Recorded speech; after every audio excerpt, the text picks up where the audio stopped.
Hey now, welcome to the City Off Campus podcast with your two favorite hosts, Sammy Sommerfeld and Jack McFarland.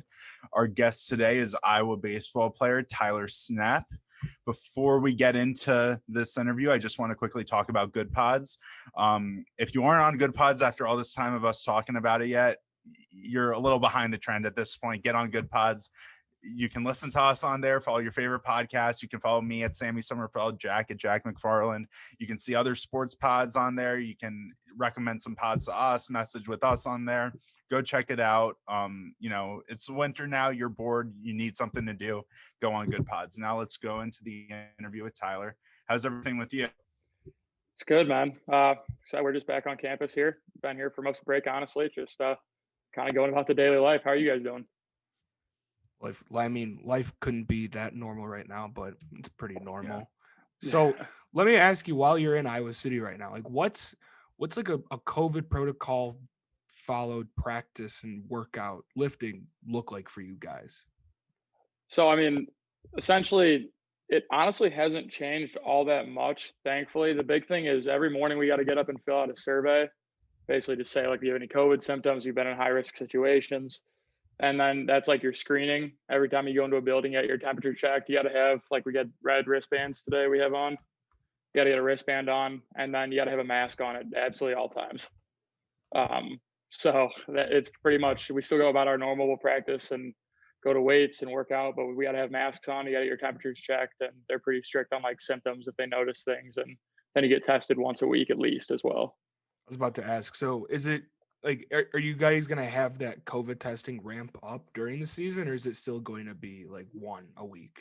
Yeah. So from what I understand, in a couple of weeks here, once we get like more close to like our games, we're going to go into rapid testing. We'll be tested 3 times a week on baseball at least, which it's a different like format. But I believe we have 3 times a week from there. And it's a little different than like the PCR tests, which are like the brain picks, as we like to call them. But we get a different variation of that and just go to 3 times a week, and it gets all the protocols change a little bit from there. So we've had a few different athletes on, and I personally talked to athletes from different sports in the Iowa athletic department where different teams kind of have different mentalities with how they're taking on COVID and kind of taking it on as another challenge into, an already challenging season in itself, playing Division I sports. Like, some athletes talk about how they're literally only staying within their team and they're not going to restaurants. They're not going anywhere in Iowa City besides like class, let's just say, in the facility. And that's about it. So what is Iowa baseball kind of doing to, stay safe and kind of make sure that your season can stay alive? No, we're pretty much in that same thing. We're very strict on masks at all times. We're not like going out and seeing a bunch of people in big groups or anything. We're pretty much, I can tell you, I've really just been with my team, or if I'm with anyone else, there are other athletes who also get tested for the most part, unless it's been like my family or something else. But we're kind of that same thing where it's, hey, you're not going out, you're not going to parties, you're not going to big groups. We'll still go get our Chipotle and stuff like that. And my team would laugh at that. I go all the time, but you just got to have a mask on, and we keep it pretty safe as well. Like I said, we're trying everything we can to avoid the whole shutdown. So I just want to pause on the Chipotle thing real quick. There's a place called Estellas in Iowa City, right? I do. I love Estellas. Okay, so why are you wasting the time with Chipotle? Get that in Chicago. I just had Chipotle tonight, actually. Oh, I also had Chipotle. But you're not in Iowa City, Jack. I know, but it's just, dude, it's one of those things where it's so easy. It never fails. Like, and they have the carne asada right now, limited time. I know, but pretty damn good. My rule is in Iowa City have Estellas. So it's money too, man. A little cheaper, a little quicker, a little easier. Fair. Just right there, just kind of a routine thing. So we're kind of taking this interview backwards. So let's rewind to March 2020. Like, you were in your first season at Iowa, and then March 12th, obviously everything got shut down, and you tweeted, and I pulled it. It says, "I don't even know what to say. This is baffling." How did you guys hear the news, and what was the reaction when that came down? So that day is interesting because we had actually just finished up a 2-game midweek series against Kansas, and we were on a high note. We were feeling really good. And we get up, we were getting ready to go fly out to Cal State Northridge on that was a Thursday. And at first it was, hey, we're going, and now, hey, we're not going. And then we had a meeting around 2:00 that afternoon. We were talking about the plans we're going forward. And that meeting went until probably about 3. And then I got back to my dorm room, living in Hillcrest at the time. And probably 10 minutes after I get back, Twitter starts going. I see this conference canceled. Big Ten postpones. Big Ten cancels all sports for spring, all competition practice, everything. We get an email. We have to go back and meet up as a team, and they tell us on there because we'd all seen it by then. So we all basically found out from Twitter originally, and it went from we were going to California in the morning to we'll see get ball. Hopefully, it was interesting. So like, was there a sense of like maybe this like, I mean, obviously you saw a lot of the other conferences canceling, but like, was there a sense of maybe we won't, like, was there any optimism, or was it just once you saw the conferences and all of the way everything was going, it was just basically set in stone, like right? I mean, we were one of the first ones to come out with it, and it was always like well, once you see that, and it was like, all right, well, maybe this won't stick, or maybe this will peel back, and you always just kind of had this like, well, maybe this will happen, maybe that'll happen, but I mean, yeah, mentally that was a challenging time for, I mean, not just myself, my whole team, like every student athlete across the country. Like that was, you go from competing every day and working and just getting that mindset where you wake up and just compete and do what you love every day to all of a sudden I'm back home in Chicago 2 days later. What did you do while back home to like stay in shape during quarantine? Like we ask every athlete we bring on, like, what creative ways did you find, and like, what did you do? Honestly, I just kind of tried to continue my own regiments. We'd try and go. There was a couple high schools around early on that would let us. It was me and one of my best friends who lives in a town near me. He plays at Michigan actually. Him and I would go hit together during the day, play catch, long toss out in open fields away from people. Do our running out there. And did anybody ever come up and like complain to you about being out and like playing catch?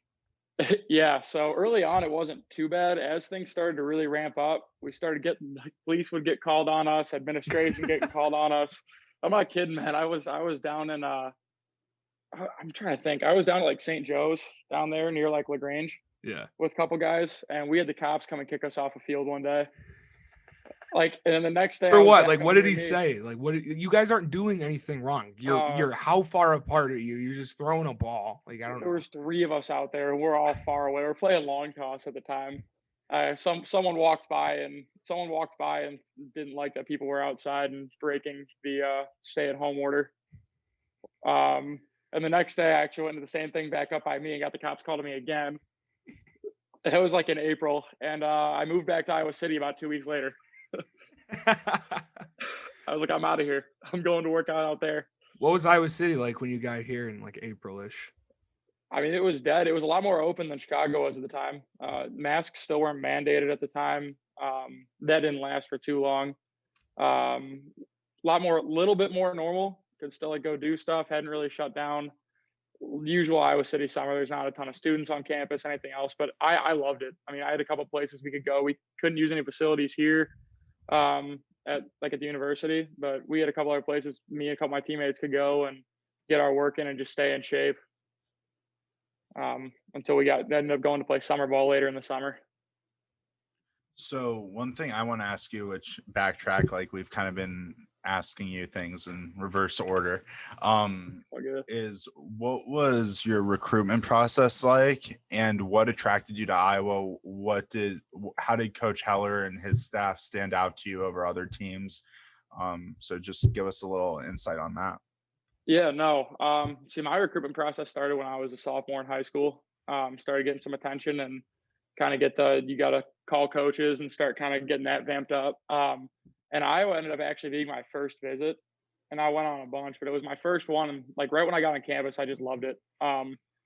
The culture that Coach Heller has developed here is unbelievable. It's a big family, big on toughness, and we have a lot of fun what we do. And I just loved it from the start.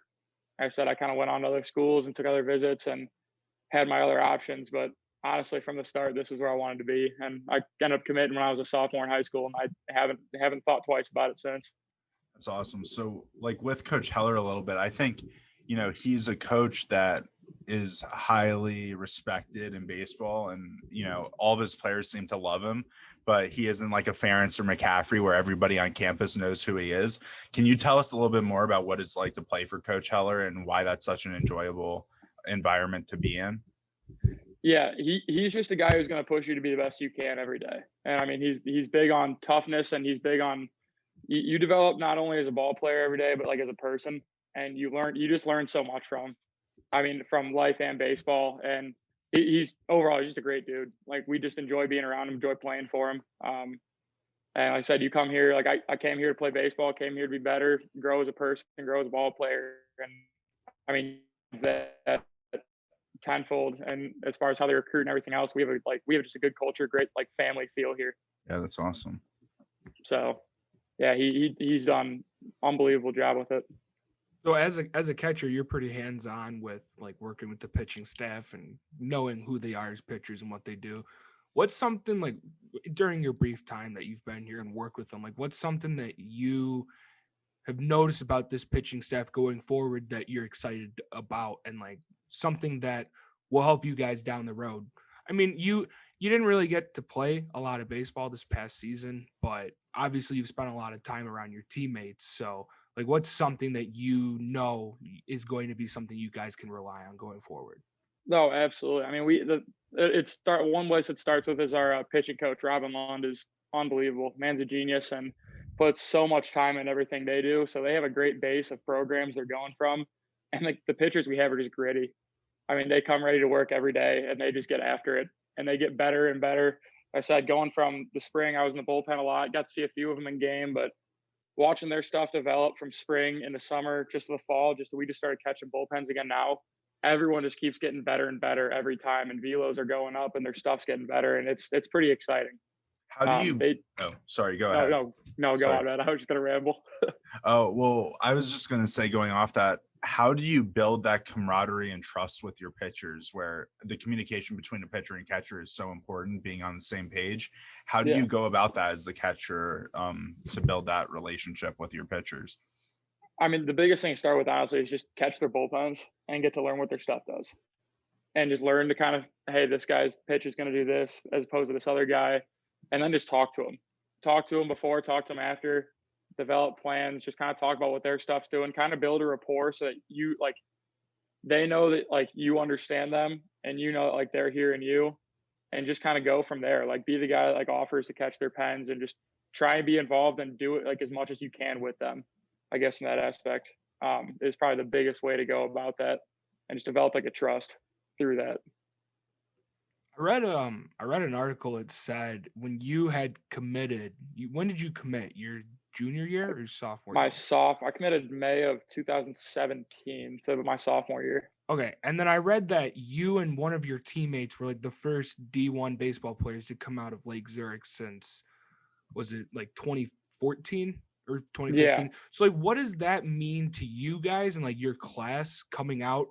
And like, what does that do, and what did that do for Lake Zurich going forward for that entire baseball program?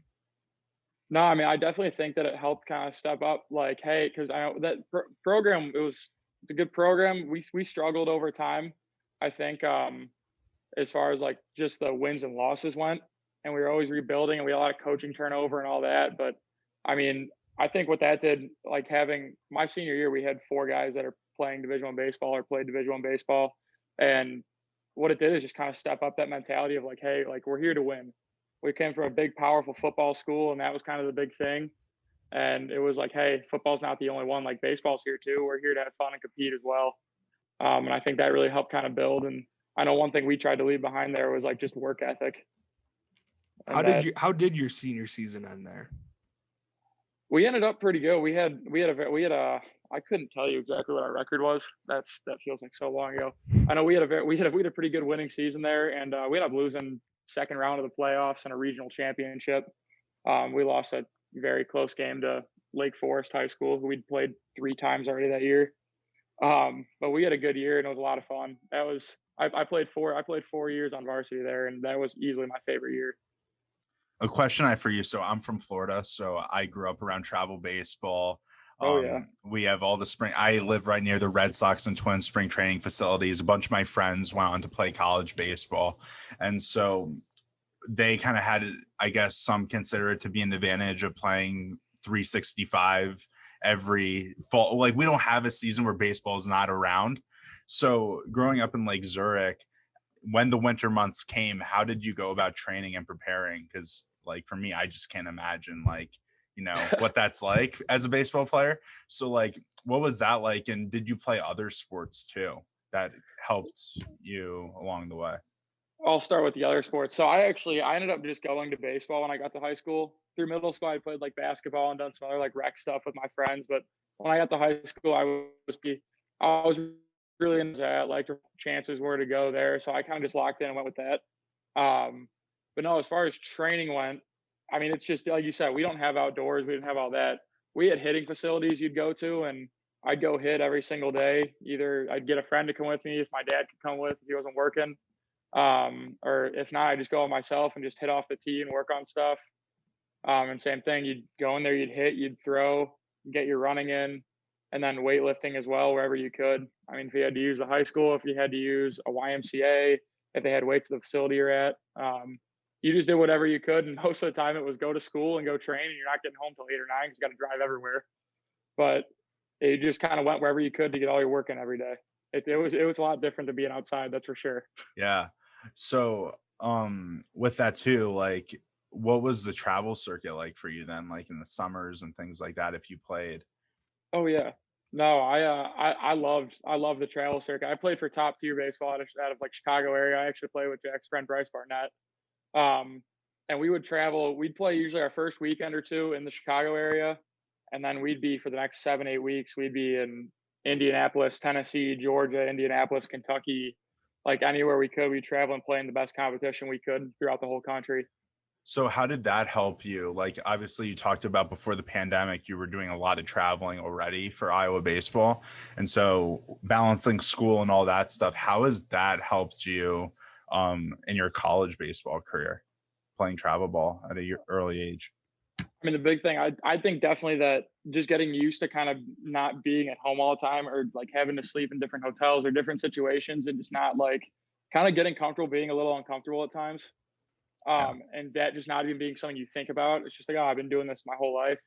I think that definitely helps because, like I said, when you're on the road, when I'm on the road with Iowa, I mean, you're flying, you're in a hotel or you're busing, whatever. You just gotta, I mean, those situations, you just gotta be comfortable not being in like your like normal space, and just you got a job to do, you got to get it done. Whether it's school, you got to get your schoolwork done when you can. When it comes to baseball, you get up and you go play. I don't care where you're at or how you just slept or whatever else. You got to go play.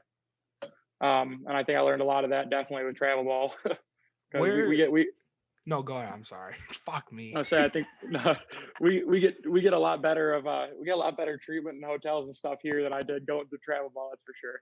I was gonna add on top of that travel ball. Like you've been, I mean, probably countless places because of travel ball. And like, you probably went to Cooperstown at a young age? Am I right? I actually did not. No. I Everybody around here swears that like that was the coolest, best trip of their entire Jack life. that question. No, it's a thing from around here. A lot of people No. go to Cooperstown, and it's like one of those things when you're like 9, 10, whatever. You go there, and it's just the coolest damn thing ever. You always get a picture. Yeah, that's the big 12-year-old. That's a big 12U trip back there. Yeah, no, dude, I missed that one. That was like, I think I might be the only person I know from the area, like ever. That dude was like, yeah, I never went. I can't remember what happened. Something happened that year where it just didn't. Something was going on where it just didn't work out for me to go up there. And I was like, it is what it is. So I don't know, like that was one that I outside missed. of Cooperstown, like what? Because obviously you missed out on that, but like what other Yeah, experiences? I mean, aside from the experiences I've had here, I mean, travel wise, going to Georgia and playing at Lake Point was second to none. With my team that I played club ball with, we had a very big time team full of really talented dudes, and we had a ton of fun. You go down there and just play the best of the best. Um, Actually, the biggest one is Jupiter. You go play in Jupiter, Florida, your senior fall, or just the golf carts, the scouts and stuff. That was the best of the best. That was a lot of fun. That was pretty awesome. That and that probably those two for sure. So one thing I want to ask, since you're from Lake Zurich, are you a Cubs or Sox fan?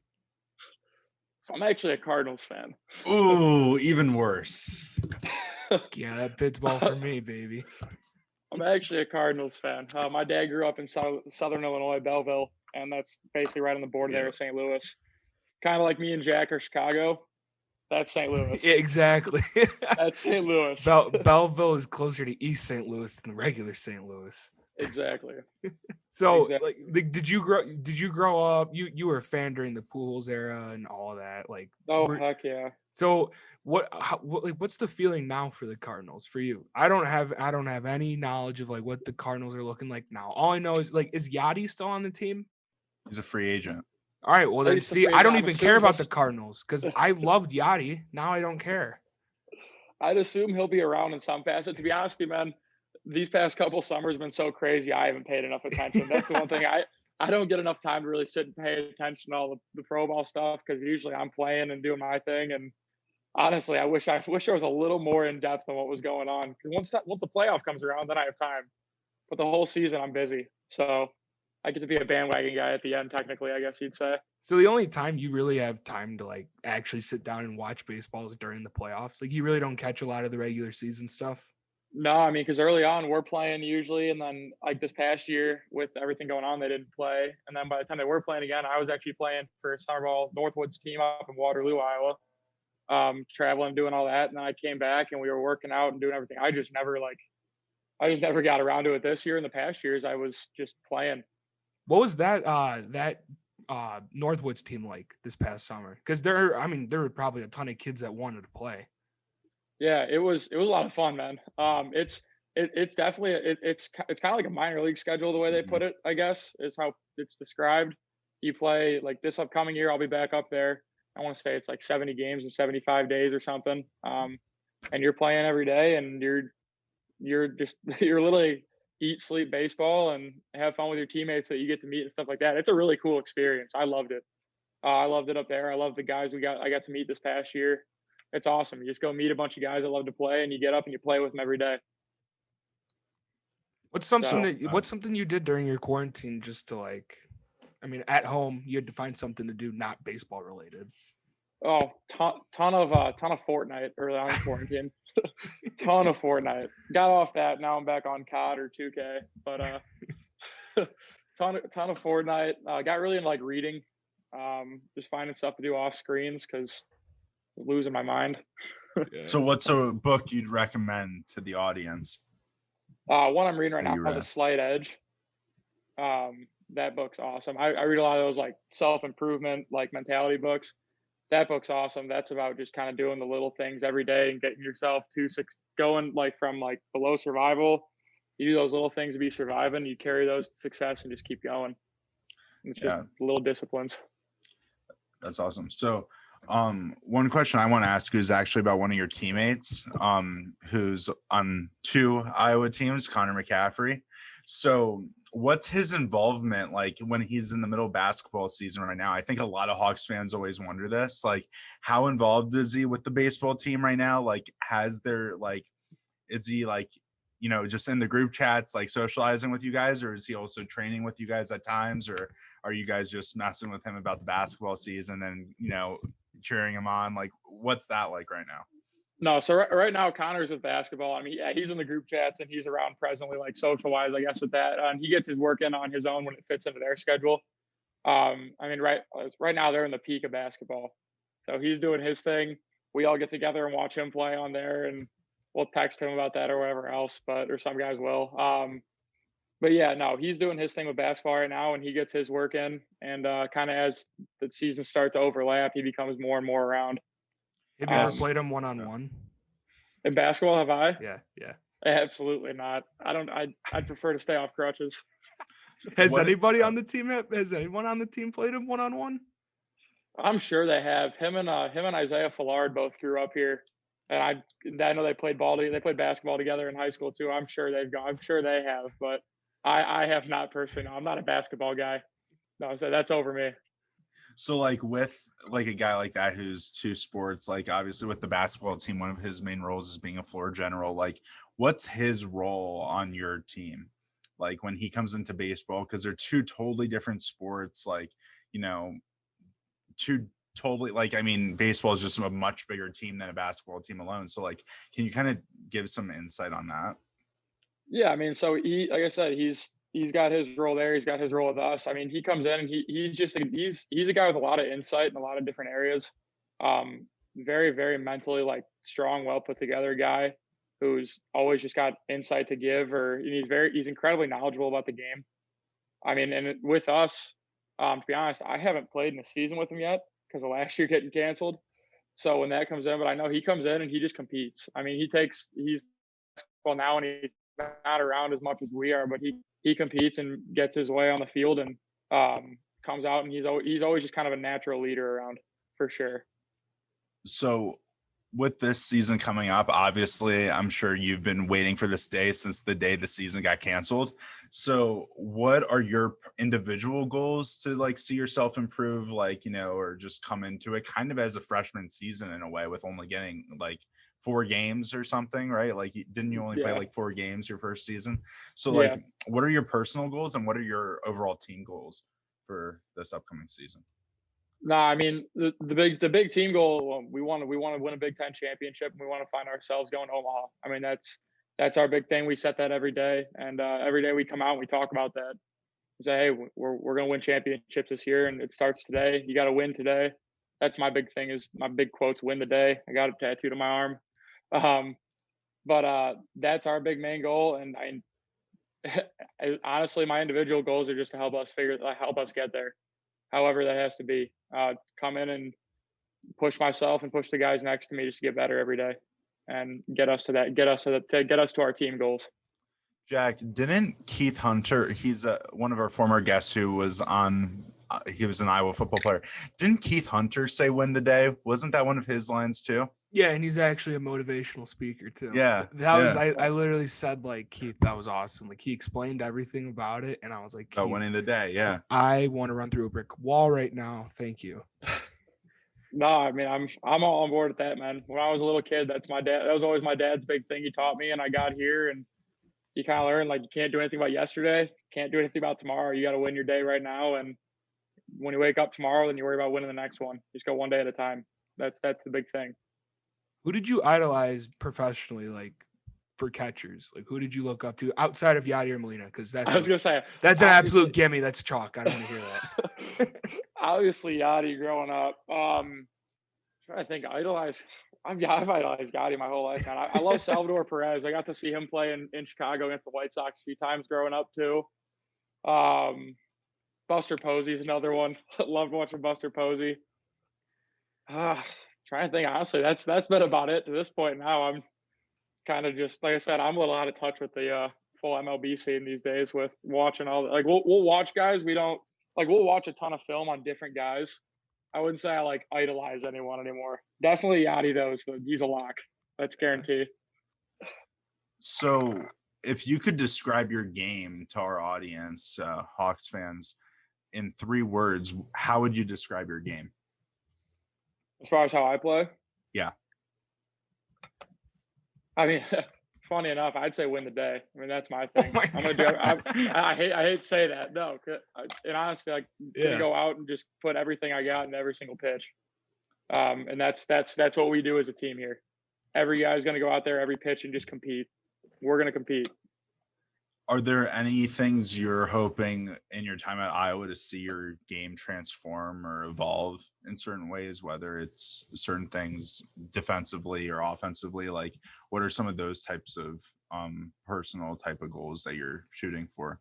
Yeah, I mean, obviously we all want to get bigger, faster, stronger, and a big thing for me has been just getting bigger overall and to really like becoming more physical, and that's just kind of a continuous journey. So we stick on that, and then honestly just solidifying all the little things behind the plate. Thing is, you can always get better at what you're doing.